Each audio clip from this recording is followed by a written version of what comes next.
So one thing, or several things. This talk going to be focused on bootstrapping operations team. It's going to be focused on bootstrapping and the unique challenges that you have with operations teams. It's not going to touch the general elements of engineering management, mostly focused on operations teams. Another thing is, the reason I'm going to talk about bootstrapping is, A, because I love to do bootstrapping. The reason I love to do bootstrapping is you get an opportunity to do something new, and also probably, in many cases, you basically shape things according to your vision, according to your views, and you have a big say in what you're doing. The other thing, especially here in Israel, there are a lot of opportunities here for bootstrapping. Many companies open new adventures here, year after year after year, so always there is a need for a person that knows how to do bootstrapping. Another thing, this is the manager's version, which means in most cases in talks, what you're going to hear is either consultancy groups, or you're going to hear engineers talking about their day-to-day life and their needs and so on. I think it would be interesting a little bit just to give the manager's angles, what I see as the challenges, where I come into play, and so on.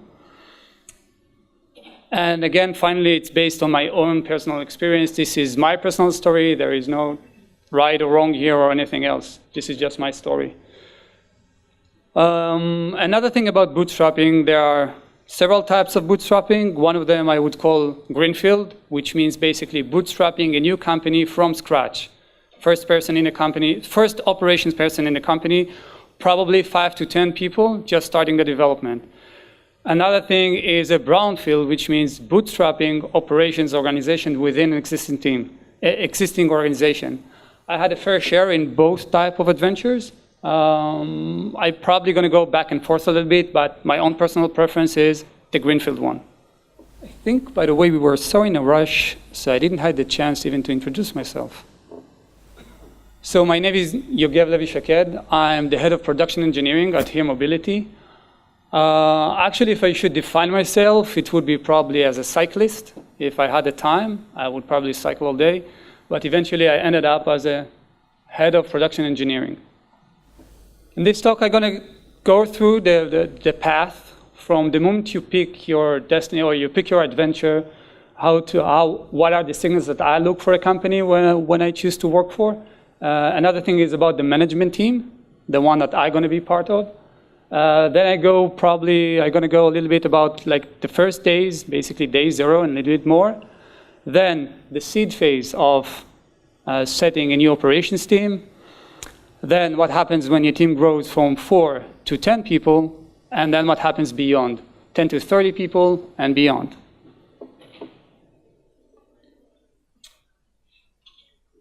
So let's talk a little bit about how I personally choose my companies or the companies I work for. What are the signals that I'm looking for that can promise me good operational challenges, and basically going to give me personally a good opportunity to come into play. So again, a little bit personal preferences. I'm looking for companies in the early stage. If you come in early stage, you have an opportunity to have a good impact or huge impact on the company. Other signals I would look for would be around scale and complexity. Places that are going to have scale and complexity probably going to provide some operational challenges. Also, companies that have the potential for hyper growth. If you see or if you spot a company that has a large user base, that can be interesting as well. Another thing is SaaS, or online companies, or basically a company that uptime is the king, that you need to be available all the time. Uptime means operational challenges. There are some other companies do it hardware, on-prem stuff, and so on.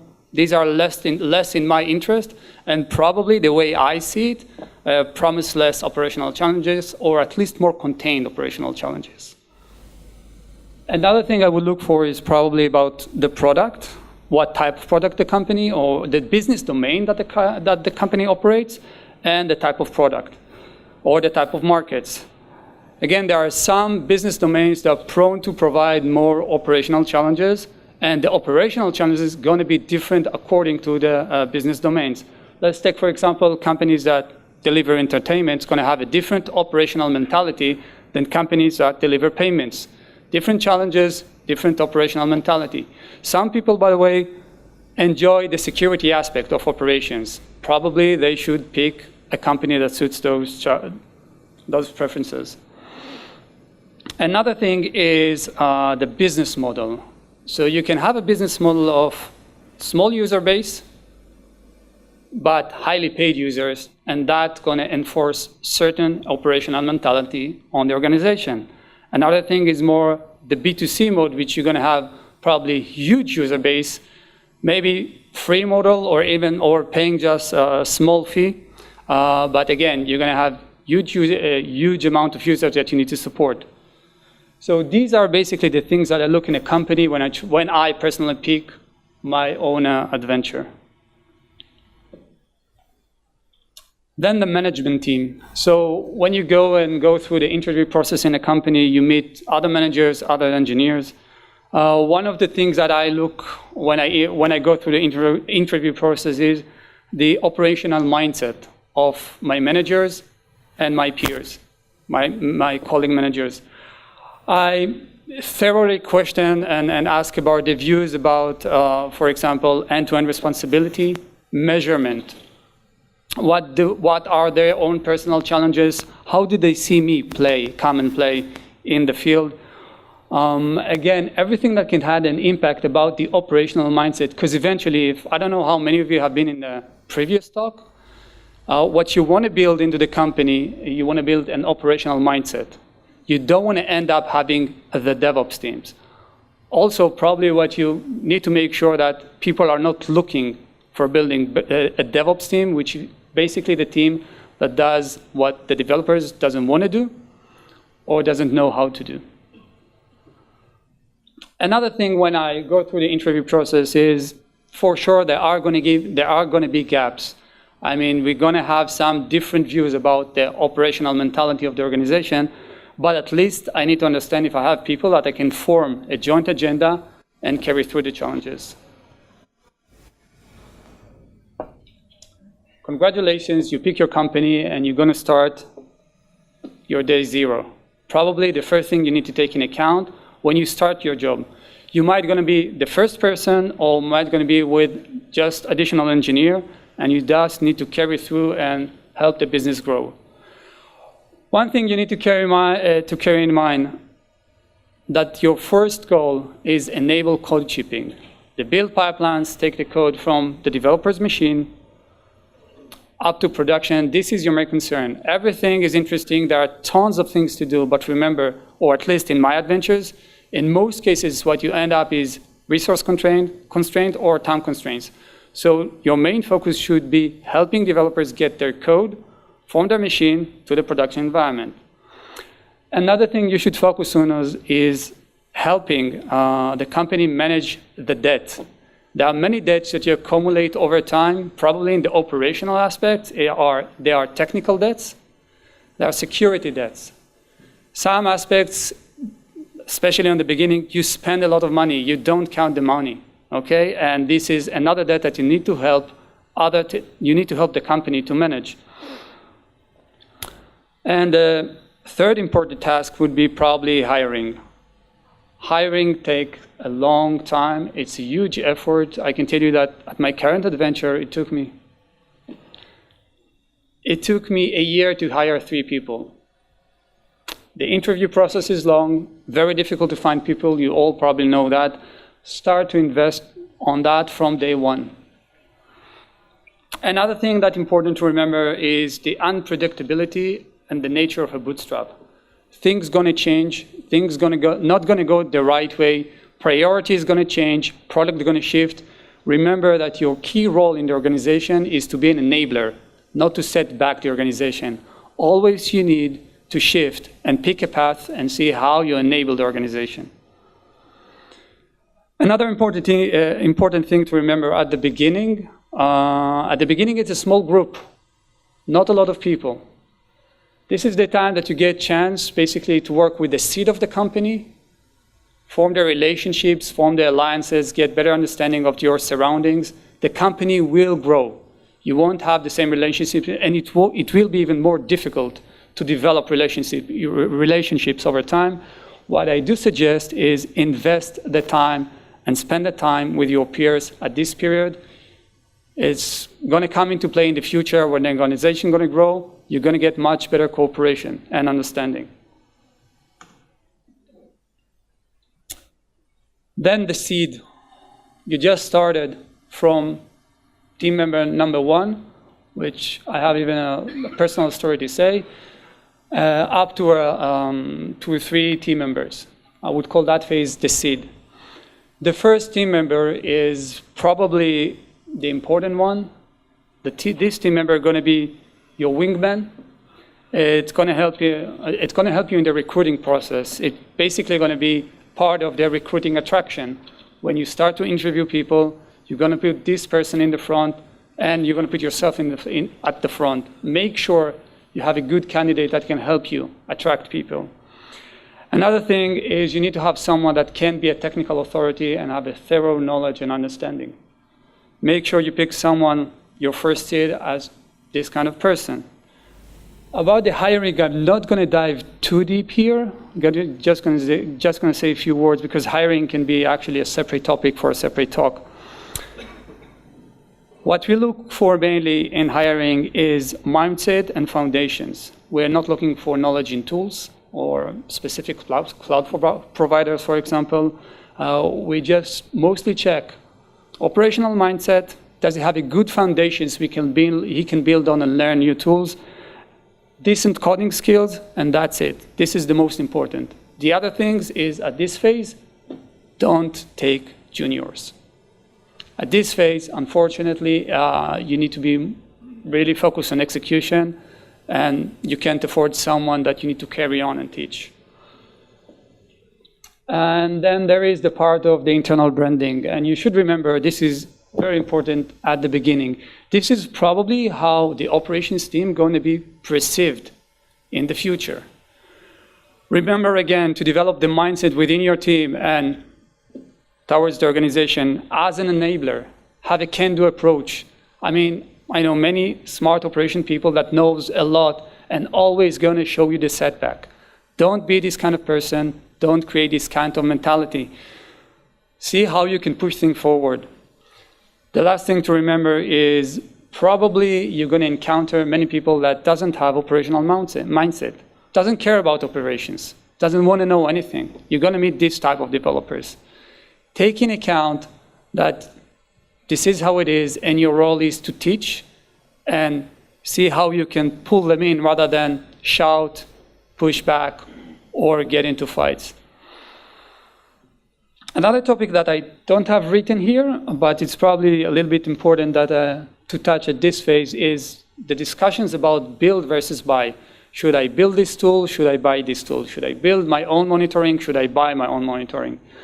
Probably at this phase, in the seed phase of the company and your team, buy. Buy whatever you can. The only reason not to buy is or reasons you don't buy is you don't have the money to buy, and then you have no choice. B, you can't buy it. I mean, you need a specific operational feature that you can't buy. Moving on forward, by the way, it's going to change some of the things or some aspects that might going to end up being a core competence of your business. You might want to build. Take, for example, a company, you might want to build. Take, for example, a company like Logs.io, which deliver logs and use Elasticsearch. Probably what they should do is build their own Elasticsearch clusters rather than buying it from Elastic.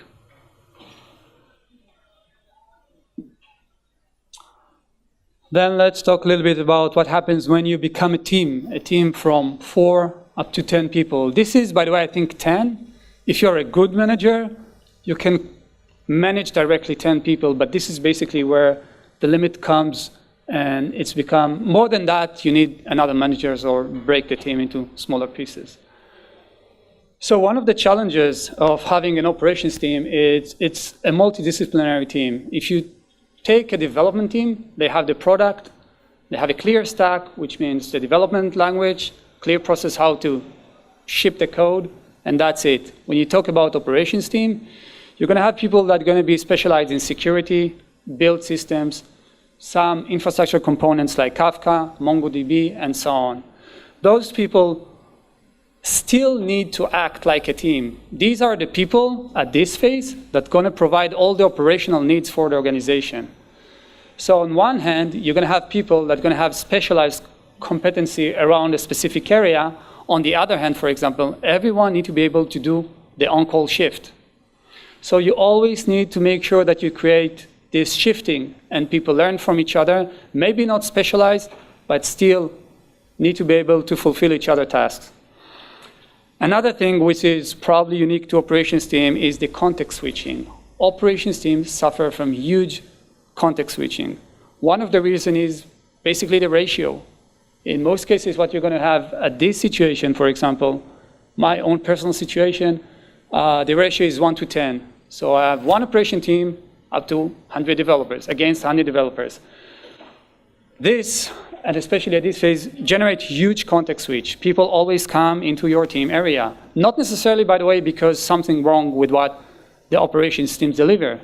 Many cases, you just don't know where the problem is or how to operate a specific thing. And again, this create a flux of context switching around your team. There are many ways to mitigate that, and if you want to come talk to me later, and probably for every organization it's going to be different, but again, solvable.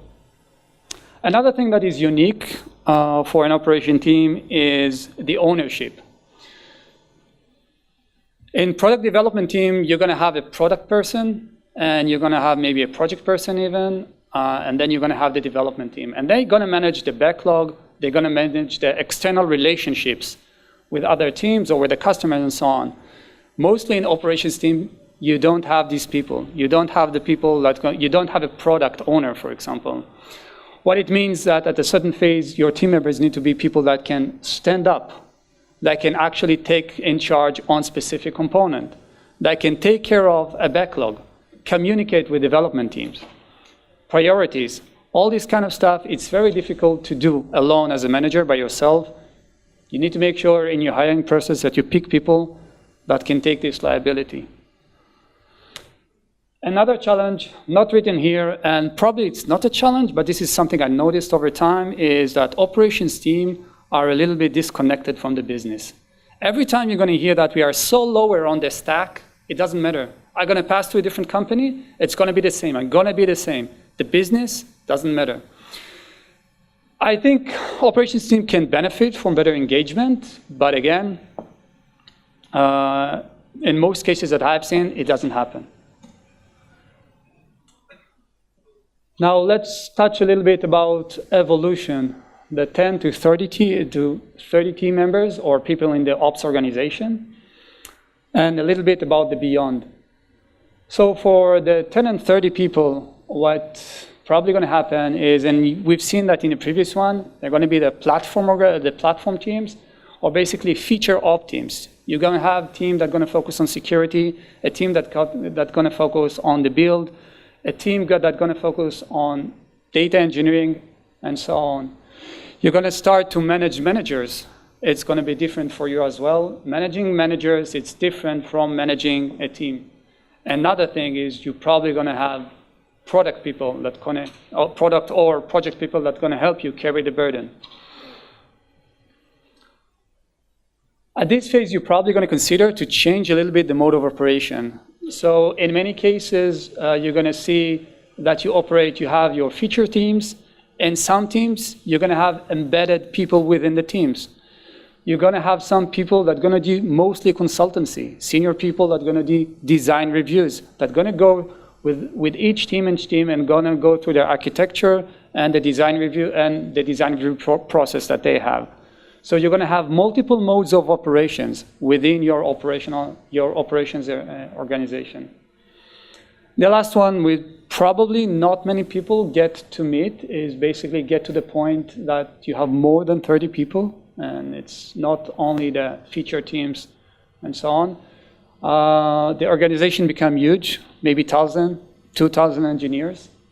And at this point, what's probably going to happen, you're going to shift to the mode of the no ops, or basically everybody doing ops. You're going to have teams, for example, you can see that example from Netflix or Pinterest. There is a team that runs the Kafka cluster. The Kafka clusters consist between 2,000 nodes up to 5,000 nodes. They have around 30 engineers that make sure that these operational components up and running. This is what these engineers do. So these are not now operations engineers. Basically, this is the Kafka or data event pipeline team or whatever. But this is a team that focused on operations. And you're going to find many teams like that. Another thing, for example, if you look at Airbnb, the payments team, 150 people, maybe 200 even these days. Probably you're going to find people over there that just run the operations that with specific compliance and specific security for a payment team. And all going to be under the payments team, not under the operational organization. Probably the key takeaways that I would like to leave before we finish this talk is when you choose for adventure, look for complexity and scale and operational mindset. Second thing, the early days, very, very important. You're going to reap what you sow. If you're going to invest in solid foundations and good relationship, it's going to serve you in the future. Last thing, but probably the most important, is to be able to tell when you become from enabler to a liability. At a certain point, you took decision in the past, and they worked, and they were fit to a certain situation. Over time, when things changing, if your team doesn't adapt, you become a liability. If your team become the team that can't support, if the team become that slows the business, then you need to, again, to take a look on this specific team or specific functionality and see how you figure out a model that become an enabler again. That's it. Any questions? Yep. What do you do, or what do you do in order to, attract people so you get more qualified candidates and more? I think two things mainly. I have an amazing seed. The first few people that started, basically, very good. Well, let's be honest, one of the things we do, our interview process is pretty hard. It's basic but hard, and it makes most people humble. And also it's exposed the knowledge of our team members. So it's sort of complement, and then people want to work with a good team. So this is why I said in the seed phase, if you have a good team, if you have a good seed, this is crucial for recruitment. Which stage do you think you can take juniors to be a team? Sorry? On which stage of the process of recruitment you can take juniors? First, the definition of juniors can vary. I have, for example, one person that have been in the army that served in the army in technical unit for like 7 years. He has no knowledge on Amazon, for example, whatsoever, and many other commercial tools and so on. He's sort of a junior, but still, he did some work and has the operational mindset. At my current phase, this is the kind of juniors I can deal with. Probably when you go beyond 10 people, or when you break it into smaller teams, you can take basically people with zero knowledge, zero knowledge, but 100% of aspiration. By the way, motivation here, if people want to be good ops people, play huge. I betted before on people that didn't have any knowledge in operations, and they're great. I mean, if they want to be good at that, they can. Thank you for your time, guys.